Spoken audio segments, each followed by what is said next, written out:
আমাৰ চৰকাৰৰ কাৰ্যকালৰ ভিতৰতে মিচিং ভাষাক আৰু মিচিং মিডিয়ামক আমি প্ৰাক প্ৰাথমিক আৰু পঞ্চমমান শ্ৰেণীলৈ প্ৰৱৰ্তন কৰাৰ বাবে আমাৰ প্ৰতিশ্ৰুতি পুনৰ এবাৰ এই সভাতে মই স্পষ্টভাৱে আকৌ এবাৰ দোহাৰিছো। শ্ৰদ্ধাৰ ৰাইজ, ভৈয়ামলৈ প্ৰব্ৰজন কৰিছিল। ভৈয়ামলৈ কৰা প্ৰব্ৰজনৰ পাছত ব্ৰহ্মপুত্ৰ আৰু সোৱণশৰীয়া নৈপৰীয়া অঞ্চলবোৰক তেওঁলোকে বাসস্থান হিচাপে বাছি লৈছিল। ভৈয়ামত বাস কৰা মিচিংসকলৰ সৈতে অৰুণাচলৰ আবৰ পাহাৰত বসবাস কৰা জনজাতীয়সকলৰ নিকট সম্পৰ্ক আছে। সেইবাবেই মিনয়ং, পাচিপদম আদি পাহাৰীয়া জনগোষ্ঠীৰ লোকসকলে দনীয় আৰু পলক পূজা কৰাৰ প্ৰথা মিচিং সমাজৰ মাজতো বিৰাজমান হৈ আছে। ভৈয়ামৰ মিচিংসকলে আজিও তেওঁলোকৰ লোকসংগীতত পাহাৰৰ কথা গাই স্মৃতি কাতৰ হৈ উঠে। আবৰ আৰু মিচিংসকলৰ মাজৰ এই সম্পৰ্ক চেনেহৰ এনাজৰীৰে বন্ধা হৈ আছে। পাহাৰৰ আবৰ আৰু আদিসকলে ভৈয়ামৰ মিচিংসকলক আইং বিৰাং বা ভৈয়ামৰ ভাই বোলে আৰু মিচিংসকলে আদিসকলক আদি বিৰাং বা পাহাৰৰ ভাই বোলে। মিচিংসকলে নিজকে দনীয় পলৰ বংশধৰ আবাতানিৰ সন্তান বুলি দাবী কৰে। লোককথা অনুসৰি তেওঁলোকে ৰেগি ৰেগাম বা স্বৰ্গৰ পৰাই পৃথিৱীত অৱতৰণ কৰা বুলি বিশ্বাস কৰে। আছাম ডিষ্ট্ৰিক্ট গেজেটত BC এলেনে উল্লেখ কৰা অনুসৰি দফলা আৰু আবৰ অঞ্চলৰ মাজৰ লখিমপুৰ জিলাৰ উত্তৰে থকা পাহাৰত মিচিংসকলে অতীজত বসবাস কৰিছিল। তেওঁলোক তিব্বতবৰ্মী পৰিয়ালৰ সদস্য বুলি বিশ্বাস কৰা হয়। আনহাতে চুতীয়া মিৰিসকলে নিজক চুতীয়াসকলৰ নিকট সম্পৰ্কীয় বুলি দাবী কৰে।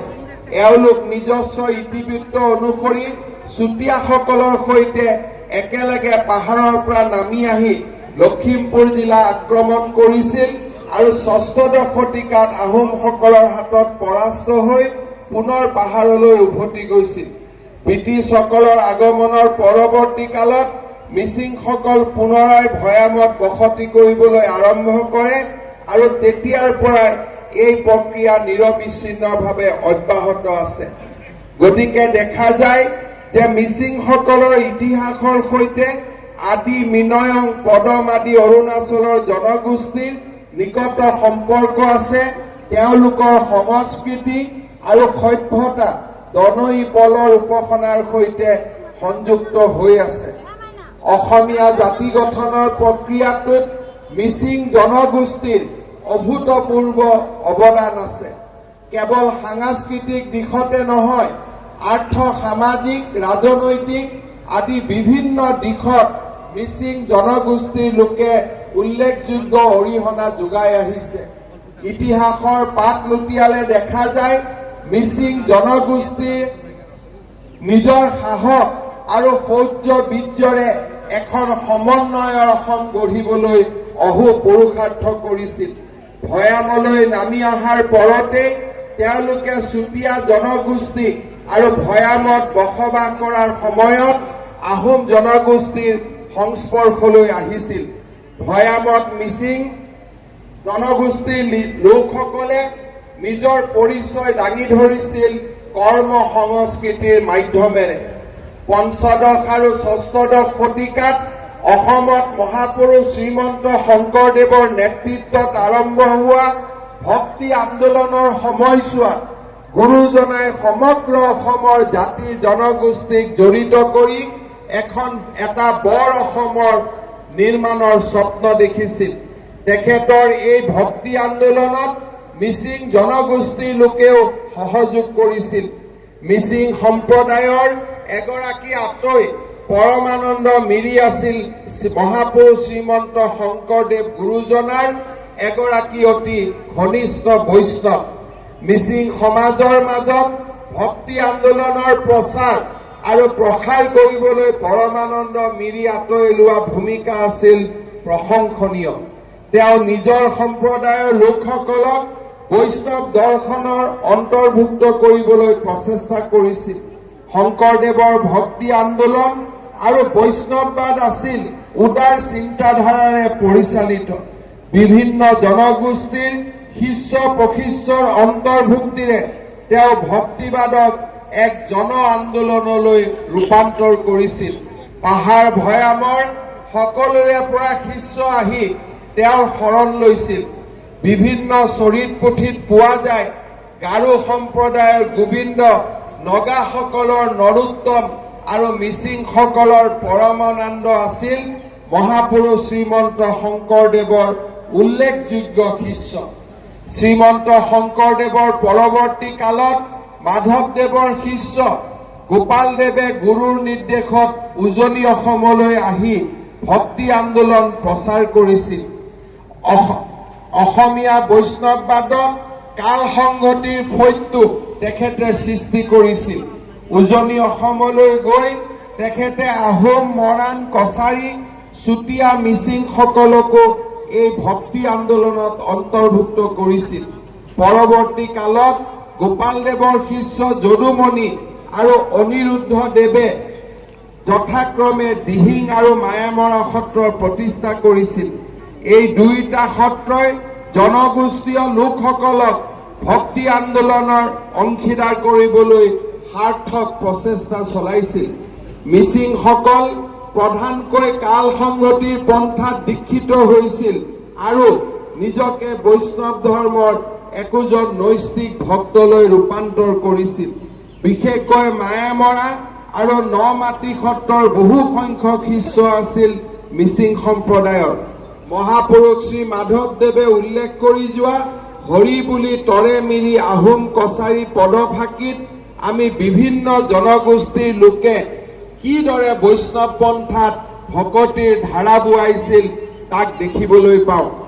মহাপুৰুষ শ্ৰীমন্ত শংকৰদেৱৰ সমগ্ৰ সমাজখনক নাম ধৰ্মৰ আলোকেৰে আলোকিত কৰিব বিচাৰিছিল আৰু সেই সমগ্ৰ সমাজখনেই বিভিন্ন ধৰণে কলাকৃতিক প্ৰভাৱিত কৰিছিল। অসমৰ জনজাতীয় সমাজবোৰৰ পৰা কেনেকৈ তেওঁ বৰ অসমীয়া জাতিৰ উপাদানবোৰ সংগ্ৰহ কৰিছিল সেয়া আছিল এক মনোৰম বৰ্ণনা। মহাপুৰুষ শ্ৰীমন্ত শংকৰদেৱে নামঘৰ সজোৱাৰ পৰিকল্পনাত মিচিংসকলৰ মোৰংঘৰৰ পৰা প্ৰভাৱিত হৈছিল বুলি পণ্ডিতসকলে উল্লেখ কৰিছে। শংকৰী নৃত্যৰ গায়ন বায়নৰ পৰম্পৰাও সোণোৱাল কছাৰীসকলৰ পৰা অহা। আনহাতে এই নৃত্যত আন আন জনগোষ্ঠীৰ দৰে মিচিং জনগোষ্ঠীৰ হস্তপদ চালনৰ মুদ্ৰাও দেখিবলৈ পোৱা যায়। মধ্যযুগৰ অসমত মোগলৰ বিৰুদ্ধে লাচিত বৰফুকনে আৰম্ভ কৰা যুঁজত মিচিং জনগোষ্ঠীয় বহু লোকে সাহসেৰে যুঁজ দিছিল। শৰাইঘাট ৰণত মিচিং সম্প্ৰদায়ৰ প্ৰতাপী বীৰ মিৰি সন্দিকৈ আছিল এগৰাকী অতি পৰাক্ৰমী যোদ্ধা। মিৰি সন্দিকৈ অগাধ দেশপ্ৰেম, দায়িত্ববোধ, কৰ্ম তৎপৰতা আৰু কৰ্তব্যবোধৰ প্ৰতি সন্মান যাচি আহোম শাসনকালত মিৰি সন্দিকৈ নামত এটি বিষয়বাব সৃষ্টি কৰা হৈছিল। আহোম আৰু মোগলৰ যুঁজত মিৰি সন্দিকৈয়ে এক উল্লেখযোগ্য ভূমিকা গ্ৰহণ কৰিছিল। তেখেতৰ পৰাক্ৰমৰ বাবে তেখেতক ফুকন উপাধি প্ৰদান কৰা হৈছিল আৰু শদিয়া অঞ্চলৰ দায়িত্ব তেওঁৰ ওপৰত অৰ্পণ কৰা হৈছিল। ইটাখুলিৰ ৰণত মিৰি সন্দিকৈ ফুকনে এটা কাঁড়ীৰ দল লৈ ৰণত যোগ দিছিল। ইটাখুলিৰ ৰণ জয়ৰ পিছত এগৰাকী ফুকনক গুৱাহাটীৰ আশে পাশে সুৰক্ষাৰ দায়িত্ব দিয়া হৈছিল। লথিয়া পাহাৰৰ পৰা চিলা পাহাৰৰ এই অঞ্চলটোৰ সুৰক্ষাৰ দায়িত্বত আছিল মিৰি সন্দিকৈ ফুকন। এই অঞ্চলত মোগলৰ সৈতে তেওঁলোকে 9 দিন ধৰি যুদ্ধ কৰিছিল আৰু মিৰি সন্দিকৈয়ে মোগলক এই অঞ্চলত পৰাজিত কৰিছিল। আহোম বুৰঞ্জীত প্ৰতাপ সিংহৰ ৰাজত্বকালৰ বৰ্ণনাত মিচিংসকলৰ বিষয়ে জনা যায়। আহোম স্বৰ্গদেউ চুবিনফাৰ ৰাজত্বকালত হিংগুলি নামৰ এগৰাকী মিচিং গাভৰুক ৰজাই বৰ কৰি পাতিছিল। পৰৱৰ্তী কালত হিংগুলিৰ পুত্ৰক আহোম ৰাজসভাত বৰগোহাঁই হিচাপে নিয়োগ কৰা হৈছিল আৰু তেওঁক মিৰি বৰগোহাঁই বুলি জনা গৈছিল। হিতেশ্বৰ বৰবৰুৱাৰ আহোমৰ দিন গ্ৰন্থত এই বিষয়ে উল্লেখ আছে। ৰুদ্ৰসিংহৰ দিনত সংগঠিত কছাৰী আৰু নগা বিদ্ৰোহ দমনত মিচিংসকলে এক বিশেষ ভূমিকা পালন কৰিছিল। বিৰাট সৈন্য সামন্তলৈ মান সেনাপতিয়ে যেতিয়া মিচিং গাঁও আক্ৰমণ কৰিছিল, মিচিং জনগোষ্ঠীৰ লোকসকলে অতি দক্ষতাৰে মানক পৰাজিত কৰিছিল। এই যুদ্ধত নিজৰ পৰাক্ৰমেৰে উজলি উঠা এগৰাকী মিচিং বীৰাংগনাৰ নাম হৈছে ইয়াকা মিৰেম। মিচিং সমাজত এইগৰাকী বীৰাংগনাক আজিও শ্ৰদ্ধাৰে চোৱা হয়। ব্ৰিটিছৰ বিৰুদ্ধে চলা সংগ্ৰামত মিচিংসকলে উল্লেখযোগ্য ভূমিকা পালন কৰিছিল। আবৰ আৰু ব্ৰিটিছৰ মাজত হোৱা যুদ্ধত মিচিংসকলে আবৰৰ পক্ষ লৈছিল। ৰিউৰিগাং পৰ্বত, ডিবৰু আৰু শদিয়াত মিচিং আৰু আবৰৰ যি যুদ্ধ হৈছিল, তাত মিচিং জনগোষ্ঠীৰ লোকসকলে আবৰক সকলো ধৰণে সহায় কৰিছিল। ব্ৰিটিছৰ বিৰুদ্ধে সংগ্ৰামত লিপ্ত হৈ আৰু অৱশেষত দোষী সাব্যস্ত হৈ যিগৰাকী মিচিং সন্তান কলিয়াপানীৰ কাৰাগাৰলৈ নিক্ষেপ হৈছিল, তেওঁৰ নাম আছিল গেলা গাম। ব্ৰিটিছৰ বিৰুদ্ধে সংগ্ৰামত লিপ্ত হোৱাৰ অভিযোগত গেলাগামৰ বিচাৰ হৈছিল আৰু 1921 চনত বিচাৰৰ অন্তত শাস্তি হিচাপে তেওঁক কলিয়াপানীৰ ফাটেকলৈ নিক্ষেপ কৰা হৈছিল। সুদীৰ্ঘ 25 বছৰ ফাটেকত কটোৱাৰ পিছত 1945 চনত তেওঁক মুকলি কৰি দিয়া হৈছিল। গেলাগামৰ এই কাহিনীয়ে আজিও আমাৰ সকলোৰে মন শিহৰিত কৰে। মহাত্মা গান্ধীৰ নেতৃত্বত আৰম্ভ হোৱা 1942 চনৰ ভাৰত ত্যাগ আন্দোলনত মিচিং সম্প্ৰদায়ৰ লোকসকল উবুৰি খাই পৰিছিল। গোলাঘাট মহকুমাত এই আন্দোলনৰ নেতৃত্ব দিছিল কমলা মিৰি, ননীগোপাল মিত্ৰ, যাদৱ মেদক, শম্ভুৰাম মিৰি, অতীন মিৰি আৰু বেপুং মিৰিয়ে।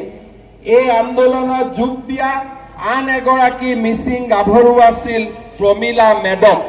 প্ৰমীলা মেদক আছিল এগৰাকী নিভাঁজ দেশপ্ৰেমী।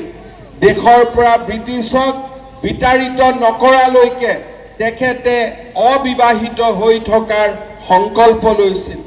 ভাৰতৰ স্বাধীনতা আন্দোলনত কমলা মিৰিকে ধৰি মিচিং জনগোষ্ঠীৰ বহু লোকে স্বদেশ প্ৰেমৰ উজ্জ্বল নিদৰ্শন দেখুৱাই গৈছে। স্বাধীনতা সেনানী কমলা মিৰিক লৈ ৰচিত লোকগীত আৰু জনশ্ৰুতিবিলাকে তেওঁৰ সাহস আৰু দেশপ্ৰেমৰ কথাকে প্ৰতীয়মান কৰে। এক বৰ্ণাঢ্য ইতিহাস, সাহিত্য, সংস্কৃতি আৰু কলা সংস্কৃতিৰ উত্তৰাধিকাৰী হৈছে আজিৰ মিচিং সমাজ।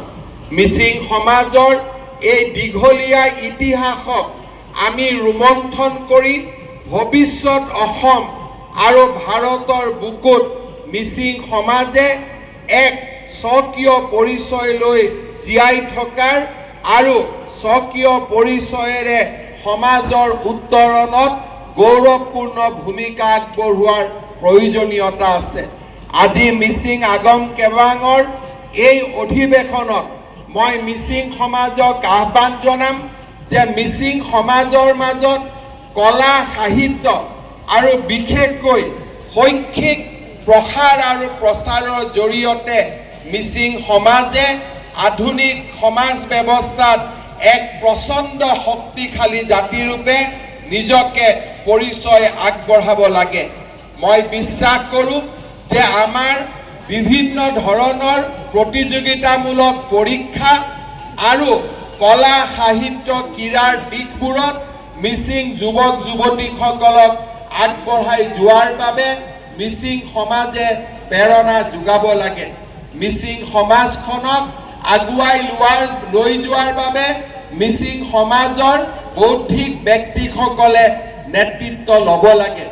আজিৰ মিচিং আগম কেবামৰ এই সোণালী জয়ন্তী সমাৰোহত মই আহ্বান জনাম যে মিচিং জনজাতীয় লোকসকলে আমাৰ এই আধুনিক পৃথিৱীত নিজকে এক শিক্ষা সংস্কৃতি বিজ্ঞান প্ৰযুক্তিৰ পোহৰেৰে নিজক আলোকিত কৰি এটা শক্তিশালী জাতিৰূপে যাতে জগত সভাত পৰিচয় দাঙি ধৰিব পাৰে।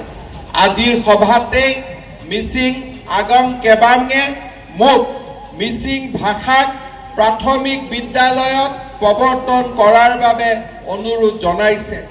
নতুন শিক্ষানীতিক আমি অসমত প্ৰৱৰ্তন কৰাৰ বাবে প্ৰচেষ্টা চলাই আহিছো। অহা ৩ তাৰিখৰ পৰা আমি ৰাষ্ট্ৰীয় শিক্ষানীতিক স্নাতক পৰ্যায়ত প্ৰৱৰ্তন কৰাৰ বাবে আনুষ্ঠানিকভাৱে আমি আমাৰ কৰ্মযজ্ঞ আৰম্ভ কৰিম। নতুন শিক্ষানীতিৰ পঞ্চম শ্ৰেণীলৈ জনজাতীয় ভাষাক বিশেষকৈ মিচিং, তিৱা, ৰাভা এই জনগোষ্ঠীয় ভাষাকেইটাক আমি প্ৰৱৰ্তন কৰাৰ বাবে নিৰবিচ্ছিন্ন প্ৰচেষ্টা চলাই আহিছো। সেই প্ৰচেষ্টাৰ অংশৰূপে আজি আমি এই সভাত SCRT আৰু অসমৰ শিক্ষা বিভাগে প্ৰাক প্ৰাথমিক বিদ্যালয়ৰ বাবে প্ৰস্তুত কৰা 11খন পুথি আজি আমি ইয়াত আনুষ্ঠানিকভাৱে আৰম্ভ কৰিছো। প্ৰস্তুতি পৰ্ব শেষ হৈ যোৱাৰ পিছত আমাৰ চৰকাৰৰ কাৰ্যকালৰ ভিতৰতে মিচিং ভাষা আৰু মিচিং মিডিয়ামক আমি প্ৰাক প্ৰাথমিক আৰু পঞ্চমমান শ্ৰেণীলৈ প্ৰৱৰ্তন কৰাৰ বাবে আমাৰ প্ৰতিশ্ৰুতি পুনৰ এবাৰ এই সভাতে মই স্পষ্টভাৱে আকৌ এবাৰ দোহাৰিছো। শ্ৰদ্ধাৰ ৰাইজ, মই বিশ্বাস কৰোঁ যে মাতৃভাষাত প্ৰথম পৰ্যায়ত শিক্ষা গ্ৰহণ কৰিলে ছাত্ৰ ছাত্ৰীসকলে নিজকে এক সুস্থ নাগৰিক হিচাপে প্ৰস্তুত কৰিব পাৰে। কিন্তু মাতৃভাষাৰ শিক্ষাৰ সমান্তৰালভাৱে আমাৰ বৰ অসমীয়া জাতিৰ এক শক্তিশালী মাধ্যম অসমীয়া ভাষা আৰু জগত সভালৈ যোৱাৰ বাবে ইংৰাজী ভাষাৰ শিক্ষা গ্ৰহণ কৰাও আমাৰ বাবে অত্যন্ত প্ৰয়োজনীয়।